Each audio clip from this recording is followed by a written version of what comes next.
So I'm going to be using 3 coconuts to extract my coconut oil. The first step is to get your coconut out of the shell, which I did by slamming it and then allowing it to break on its own. So you do that and then you get bits and pieces of your coconut. So another way to actually get your coconut out of the shell is with the aid of a knife, so which is what I'm doing. So it makes things easy. This is everything from the 3 coconuts. Because grating can be really painful, I'm choosing the alternative of cutting out the nutty part of the coconut to leave out my meaty part, and then what I would proceed to do is to cut this fleshy part into bits and then blend.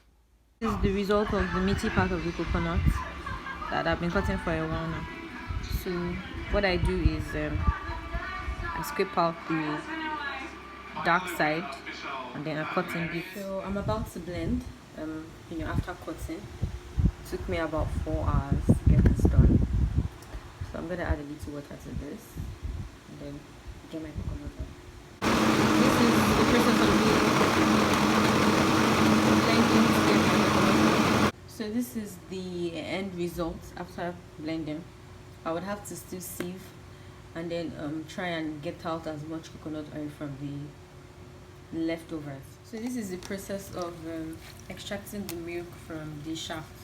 So as you can see, the milk is here down into the bowl, and this is the. So I've extracted all the coconut milk, but I'm going to sieve again to remove all impurities before I put in the refrigerator. So I left it overnight in the refrigerator. As you can see, the pods are on top and the water is below.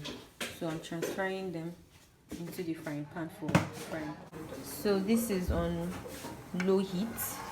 It's going to be here for a while. The water would evaporate and then it will slowly turn to oil. As you can see, the oil is separating from the curds. The water has evaporated, so soon enough will be done. So this is what you do to get out the coconut oil. So you put coconut milk in the saucepan, frying pan, whatever you have available, and then you let it heat in low heat for a period of time. So this is the oil.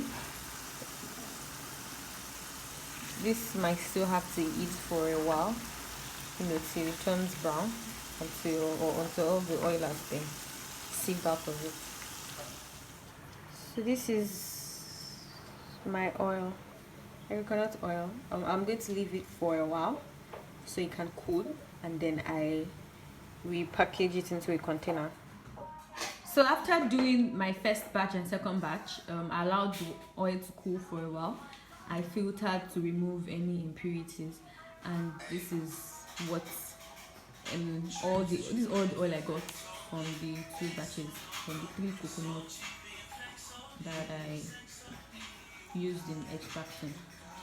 So I've transferred into this container.